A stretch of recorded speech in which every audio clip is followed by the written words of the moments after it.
여러분 안녕하세요. 정목사입니다. 지난주 수요일에는 비록 잠깐이었지만 여러분을 만날 수 있어서 반가웠었고요. 좋았습니다. 저는 개인적으로 여러분을 만나고 나니까 훨씬 이렇게 힘이 나더라고요. 만약 코로나 사태가 생각보다 더 길어지면 그때는 다시 한번 여러분의 집에 좀 방문을 해볼까 그렇게 생각을 하고 있습니다. 이번 수요일에는 좀 짧게밖에 못 봤지만 다음에는 좀 더 길게 만나도 되지 않을까 그런 생각을 하고 있습니다. 아무쪼록 필사노트 나눠줬으니까 그거 버리지 말고 거기다가 룻기 1에서 4장까지 잘 써서 나중에 교회에서 다시 모였을 때 그 노트를 다 보여주도록 합시다. 오늘은 UCT 교리문답 2문을 이제 마지막으로 살펴볼 건데요. UCT 교리문답은 우리의 희망이신 하나님이 어떤 분이시냐 이에 대한 대답이라고 했습니다. 크게 이제 세 가지로 대답할 수 있다고 했는데, 첫째, 모든 것을 창조하시고 보존하시는 분. 둘째, 영원하고 무한하며 변함없으신 분. 셋째, 모든 것을 다스리시고 섭리하시는 분. 첫 번째와 두 번째는 지난주와 지지난주에 살펴봤고요. 이제 오늘은 마지막 세 번째, 모든 것을 다스리시고 섭리하시는 분이라는 것을 알아봐야 됩니다. UCT 교리문답에는 이 부분이 이렇게 써 있습니다. 모든 것은 그분으로 말미암아 그분의 뜻을 따라 일어납니다. 모든 것이 하나님의 뜻에 따라 일어나는 게 왜 우리에게 희망이 될 수 있는가? 이 말은 이게 다르게 바꾸자면 우리가 보기에 좋아 보이는 일도 하나님의 뜻에 따라 일어나는 거고요. 우리가 보기에 나빠 보이는 일도 하나님의 뜻에 따라 일어나는 겁니다. 근데 이제 중요한 건 뭐냐면 하나님은 우리 인생에 일어나는 좋은 일, 나쁜 일을 다 이제 사용하셔서 최고의 결과, 최선의 결과를 가져오신다는 거죠. 이거를 좀 더 쉽게 이해하기 위해서 창세기에 나와 있는 요셉의 이야기를 살펴보면 좋을 것 같습니다. 야곱에게는 12아들이 있었고요. 그 중에 11번째 아들이 요셉이었습니다. 야곱은 요셉을 늦은 나이에 얻었기 때문에 특별히 더 많이 사랑했고 애정을 많이 쏟았습니다. 근데 이 11번째 아들 요셉이 아버지의 사랑을 많이 받아서 그런지는 몰라도 어떤 행동을 했냐면 형들의 잘못을 일일이 아버지한테 고자질하는 그런 행동을 많이 했었거든요. 그래서 형들한테 요셉은 미움을 받을 수밖에 없었습니다. 뿐만 아니라 이 상황에서 아버지 야곱은 요셉을 사랑해서 요셉한테 다른 형들한테 주지 않는 채색 옷을, 그러니까 되게 여러 가지 아름답게 형형색색으로 장식된 옷을 요셉한테 입혀주거든요. 안 그래도 형들은 요셉을 별로 좋아하지 않고 있었는데 아버지가 요셉만 편애하니까 더 이상 요셉을 어떻게 다정하게 대할 수 없는 그런 상황이 된 거죠. 그러던 어느 날 요셉이 꿈을 꿉니다. 요셉이 형들과 같이 밭에서 곡식단을 묶고 있었는데요. 자신이 묶던 곡식단은 일어서고 형들의 곡식단은 자신의 곡식단을 향해 절을 했다라는 그런 꿈을 꿨다라는 얘기를 형들한테 합니다. 그러니까 형들이 그 얘기를 듣고 화가 나죠. 네가 우리의 왕이 되려고 하느냐라고 하면서 이 일 때문에 형들은 요셉을 더 미워하게 됩니다. 근데 요셉이 꾼 꿈이 여기서 끝나질 않아요. 요셉이 꿈을 하나 더 꾸는데 이번에는 해와 달과 11별이 자신을 향해 절을 하는 꿈을 꿨다라고 얘기를 합니다. 그러니까 이제 형들은 아니 이제는 엄마 아빠까지 너한테 엎드려 절해야 되느냐라고 하면서 요셉을 더 미워하게 되죠. 그러던 어느 날 요셉의 형들이 세겜이라고 하는 곳에서 양을 치고 있었는데 야곱이 요셉에게 형들이랑 양떼가 잘 있는지 보고 오라고 합니다. 그래서 이제 요셉은 형들이 있는 세겜으로 가게 되죠. 형들은 멀리서 요셉이 오고 있는 걸 보게 됩니다. 그리고 그를 죽이기를 꾀하죠. 하지만 첫째 아들 르우벤이 아니 그래도 우리의 형제니까 우리 손으로 죽이지 말자라고 하고서는 채색 옷을 벗기고서는 구덩이에 요셉을 던집니다. 그 요셉이 빠졌던 구덩이는 물이 없는 구덩이여서 거기에 계속 있다가는 죽을 수밖에 없는 그런 곳이었습니다. 그러다가 넷째 형 유다가 지나가는 상인을 보고서는 요셉은 우리의 형제니까 죽이지 말고 상인한테 팔아버리자라고 그렇게 얘기를 합니다. 그리고 이때 요셉의 나이 17살에 요셉은 형들에게 미움을 당하고 이집트의 노예로 팔려가게 됩니다. 그러니까 한 집안에서 가장 사랑받던 요셉이 한순간에 비참한 노예로 전락하고 만 거죠. 어떻게 보면 요셉의 인생에서 최악의 일이 일어난 겁니다. 그리고 요셉은 이집트의 그 파라오의 경호대장인 보디발에게 팔리게 되는데요. 보디발은 요셉이 하는 일마다 잘 된다는 것을 알고 요셉을 집안일과 재산을 모두 관리하는 가정 총무로 삼습니다. 그러니까 무언가 어둡기만 하던 요셉의 인생에 빛이 비치는 듯한, 뭔가 일이 잘 풀리는 듯한 상황이 일어납니다. 그런데 문제가 생겨요. 성경에 보면 요셉은 용모가 빼어나고 아름다웠다라고 말을 하는데요. 보디발의 아내가 이 요셉에게 욕망을 품게 된 겁니다. 그래서 요셉한테 계속해서 잠자리를 하자고 눈짓을 보냅니다. 요셉은 말하기를, 주인님이 내게 집안의 모든 것을 맡겼지만 마님은 제 마음대로 하지 못하게 하셨습니다. 저는 하나님 앞에서 죄를 지을 수 없습니다. 라고 이렇게 단호하게 거절을 합니다. 그런데도 이제 보디발의 아내는 끈질기게 물고 늘어지죠. 나랑 같이 잠자리 하자 라고 말이죠. 그리고 또 하루는 이 보디발의 아내가 요셉의 옷을 붙잡고 나와 자자 라고 하는데, 요셉은 옷을 그 여인의 손에 버려둔 채 밖으로 황급히 도망을 갑니다. 이에 보디발의 아내가 감히 노예 따위가 날 거절해? 라는 분한 심정을 품고서 요셉이 나를 강간하려고 달려들었다 라고 하면서, 봐라, 요셉의 옷이 내게 있다 라고 모함을 합니다. 그리고 요셉은 억울한 누명을 쓰고 감옥에 갇히게 됩니다. 그러니까 또다시 요셉의 인생이 나쁜 일이 일어난 거죠. 엉망진창으로 인생이 치닫는 그런 모양새가 다시 나타납니다. 요셉은 이때 보디발이 관리하고 있던 왕의 제수들이 있는 감옥, 그러니까 달리 얘기하면 고위 관리들이 잡혀있던 감옥에 들어가게 됩니다. 그리고 거기서 파라오의 술 맡은 관원장과 빵 맡은 관원장을 만나게 되거든요. 그리고 어느 날은 이 술 관원장과 빵 관원장이 꿈을 꾸게 됩니다. 술 관원장 같은 경우는 꿈에 포도나무를 보게 되는데, 그 포도나무에서 가지 3개가 나고, 그리고 싹이 나고 꽃이 피고 거기서 포도나무가 열렸다. 그리고 내가 그 포도를 따서 즙을 내다가 왕에게 바쳤다. 이렇게 얘기를 합니다.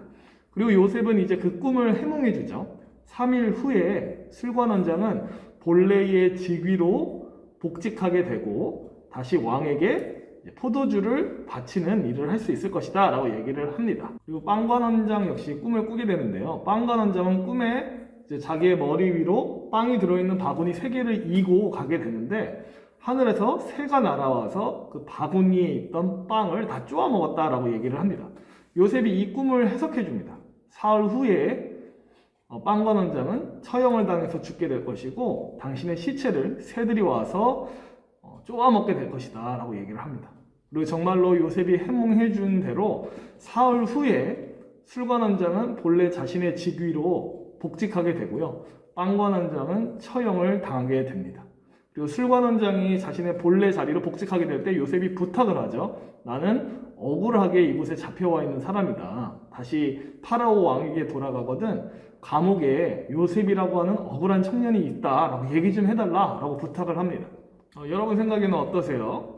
이제 술관원장이 복직해서 파라오에게 요셉의 억울한 심정을 얘기해주면 요셉은 감옥에서 빠져나갈 수 있을 것 같잖아요. 이제 일이 잘 풀릴 수 있을 것 같은 그런 상황이잖아요. 근데 성경은 얘기하기를 술관원장이 복직하고 나서 요셉을 잊었다라고 얘기를 합니다. 그래서 그 후로도 요셉은 만 2년 동안 감옥에 계속해서 갇혀서 지내게 됩니다. 뭔가 일이 잘 풀릴 줄 알았던 요셉에게는 아마 큰 실망감이 들었을 겁니다. 아무 소식이 없었거든요. 2년 동안. 그리고 2년이 지나서 파라오가 꿈을 꾸게 됩니다. 어떤 꿈을 꾸게 되냐면 나일 강가에서 살찌고 아름다운 7 암소가 이렇게 쭉 올라와서 풀을 뜯습니다. 근데 그 뒤를 이어서 야위고 못생긴 7 소가 나타나서 그 살찌고 아름다운 7 암소를 전부 다 잡아먹는 꿈을 꾸게 됩니다. 그리고 나서 파라오가 이어서 꿈을 하나 또 꾸게 되는데요. 이번엔 어떤 꿈이었냐면 토실토실하고 잘 여문 7 이삭이 나고, 그리고 그 뒤를 이어서 동풍에 마르고 쇠약한 7 이삭이 나타나서 앞에 돋아있던 토실토실한 이삭을 전부 다 잡아먹는 꿈을 꾸게 됩니다. 이 꿈을 꾸고 나서 이제 파라오가 마음이 뒤숭숭하고 혼란스러워서 이집트에 있는 가장 지혜로운 사람들을 불러다가 내가 이런 꿈을 꿨으니까 해석 좀 해봐라 라고 물어보거든요. 근데 그 어떤 사람도 이 파라오의 꿈을 속 시원하게 해석해주질 못합니다. 그때 파라오 옆에서 시중을 들고 있던 술관원장이 한 사람을 떠올리게 돼요. 누굴 떠올렸을까요? 바로 2년 전 감옥에서 자신의 꿈을 해몽해준 요셉을 떠올리게 됩니다. 그리고 요셉은 만 2년 만에 감옥에서 불려나와서 파라오 앞에 서게 되고요. 파라오의 꿈 얘기를 들은 다음에 그 꿈의 의미를 해석해 줍니다. 두 가지 꿈은 같은 의미다. 먼저 7년 동안 애굽에 매우 큰 풍년이 오게 될 것이다. 그리고 나서 7년 동안은 앞에 있었던 그 풍년을 까맣게 잊을 정도로 강력한 흉년이 찾아올 것이다 라고 얘기를 합니다. 그리고 요셉은 추가적으로 뒤에 올 이 7년의 흉년을 대비하기 위한 대책까지 쫙 내놓거든요. 이렇게 하시면 될 겁니다 라고요. 그러니까 파라오가 요셉의 이 모습을 보고 감탄을 합니다. 자신의 꿈을 정확하게 해석하는 모습도 놀랍지만 그 이후에 어떻게 해야 될지 대책까지 내놓는 요셉의 모습을 보고 크게 감동을 받죠. 그리고는 그 자리에서 요셉을 애굽의 총리 제2인자의 자리에 세우게 됩니다. 요셉의 인생을 잠시 돌아봅시다. 요셉의 나이 17살 때 형들에게 미움을 받아서 이집트의 노예로 팔려가게 됩니다. 어떻게 보면 사람의 인생에서 최악의 일이 일어났다라고도 할 수 있습니다. 하지만 다행히 요셉은 보디발의 집에서 일을 잘 함으로써 총무의 자리에 오르게 되고요. 거기서 관리자로서의 역량을 기르게 됩니다. 무언가 일이 순탄하게 풀려가는 것 같았지만 앞서 말씀드린 것처럼 보디발의 아내에게 모함을 당해서 이번에는 왕의 죄수들이 갇히는 감옥에 들어가게 됩니다. 그러니까 나쁜 일이 일어났다라고 할 수 있는 거예요. 하지만 또 생각을 해보세요. 요셉이 많고 많은 감옥 중에 하필이면 왕의 죄수들, 고위 관료들이 들어가 있는 감옥에 들어가게 됨으로써 요셉은 거기서 정치를 배우게 됩니다. 그리고 2년 후에는 어떤 일이 일어나죠? 파라오에게 불려가서 꿈을 해몽하고 여러 가지 대책을 제시함으로써 이집트의 총리가 됩니다. 그 전에 그는 가정 총무로서 관리자의 역량을 길렀고 그리고 왕의 죄수들과 함께 있으면서 정치인으로서의 역량을 길렀어요. 이 모든 것을 다 사용할 수 있는 총리의 자리에 요셉이 오르게 된 거죠. 요셉의 인생에서는 좋은 일도 많았고 나쁜 일도 많았지만 하나님이 결국 이 모든 일을 사용하셔서 가장 좋은 결과를 이루어내셨고 요셉을 총리의 자리에 앉히게 됩니다. 물론 이것은 하나님이 요셉 개인의 부귀영화를 위해서 이렇게 행하신 것은 아니었습니다. 훗날 시간이 지나서 야곱과 또 요셉의 나머지 형제들과 그들의 가족들이 이집트로 이주하게 됩니다. 그리고 이집트에 이주해서 야곱의 가족들이 큰 민족을 이루게 돼요. 그러니까 하나님은 결국 야곱으로 하여금 큰 민족을 이루게 하기 위해서 요셉을 먼저 이집트로 보내셨던 겁니다. 그래서 요셉은 형들한테 이렇게 얘기를 하거든요. 당신들이 나를 이곳에 팔았다고 해서 근심하지 마소서, 한탄하지 마소서. 하나님이 생명을 구원하시려고 나를 당신들보다 먼저 보내셨나이다. 그러니까 저와 여러분이 인생을 살다 보면 좋은 일도 일어날 거고 나쁜 일도 일어날 겁니다. 물론 한없이 좋은 일만 일어났으면 좋겠지만 그런 인생은 사실 존재하지 않아요. 하지만 그렇다고 해서 우리가 좌절할 필요는 없습니다. 왜냐하면 우리가 인생에서 겪는 좋은 일도 하나님의 뜻에 따라 일어나는 거고 나쁜 일도 하나님의 뜻에 따라 일어나는 겁니다. 하지만 더 중요한 것은 하나님이 이 좋은 일, 나쁜 일을 다 사용하셔서 가장 좋은 결과를 이뤄내신다는 거죠. 로마서에 이렇게 써 있습니다. 우리가 알거니와 하나님을 사랑하는 자, 곧 그의 뜻대로 부르심을 입은 자들에게는 모든 것이 합력하여 선을 이루느니라. 우리가 이 사실 때문에 그러니까 하나님이 우리 인생에 일어나는 모든 일을 다 관여하시고 또 우리 인생에는 하나님이 뜻하신 일들만 일어난다는 이 사실 때문에 우리는 희망을 가질 수 있어요.